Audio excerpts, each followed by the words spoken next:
joined now by Dr. Khalid Koser. He's the Executive Director of the Global Community Engagement and Resilience Fund.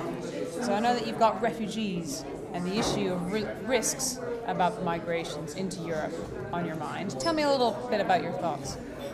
My main concern here is that I think we need to make sure we have an objective debate. It seems to me that the debate on migration has become increasingly polarised. You have some people at one end who think that all migration is good, that migrants are heroes or victims or need to be protected or need to be assisted. At the other end of the spectrum, you have people who think migrants are coming here as potential terrorists to take our jobs and so on and so forth. And of course, the truth is somewhere in between those two poles. So I think what we're missing is the ability to have a sensible discussion. Now, in Europe at the moment, we have an unprecedented number of migrants and refugees arriving. History shows that if well managed, those people can be a boon for the European economy. They can help to generate multiculturalism. They can be a force for good. If badly managed, there are clearly risks. And the risk that's on my mind at the moment through the Global Community Engagement and Resilience Fund is the risk of extremism.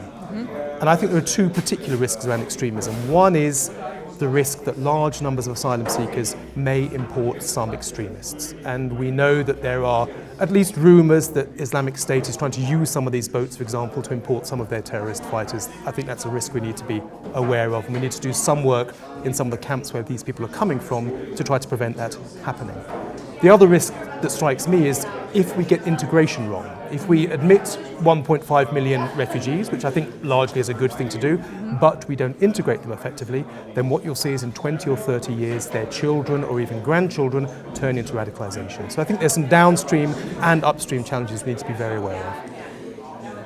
It's absolutely fascinating because when we went to Frankfurt, we stood outside of a refugee camp and spoke to a number of people who were very thankful to Germany for allowing them to come from Syria, from Iraq, for example.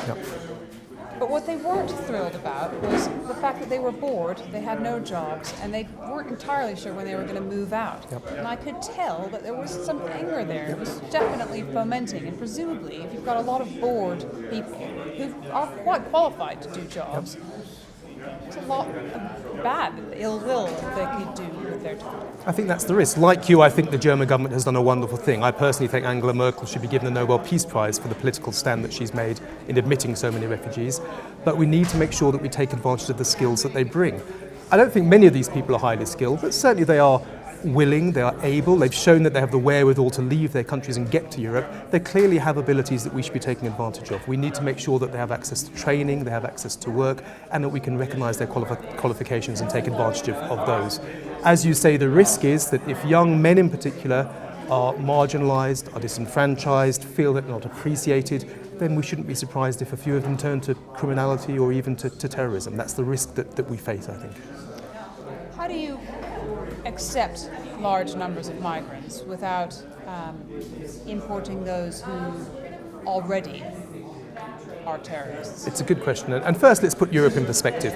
There are 500 million people in the European Union. It's the wealthiest single market on earth. Of course, we can absorb 1 million people. These are not huge numbers. You look to places like Jordan, Lebanon, Turkey. That's where there's a real crisis with huge numbers of people arriving. 1 million people in the richest market in the world, I don't think is a challenge. So let's be sensible about this.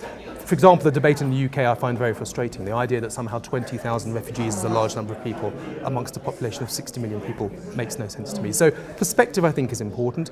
We also need to recognise that the risks are there, but I cannot conceive of a situation where the risks would outweigh the dividends. It's a bit like travelling. You could close all borders and stop airplanes, and that would presumably stop some terrorists, but think of the sacrifices. No trade, no tourism, no international movement, and the dividend is so much bigger than sacrifices. So the risk is there. I fear that in the next 5 years there may be a terrorist incident perpetrated by a migrant or a refugee. That's not a reason to stop them coming. On the whole, it's a positive thing. Dr. Koser, thank you so much for stopping by the Hub Culture Pavilion here in Davos, and I'm Edie. Thank you very much.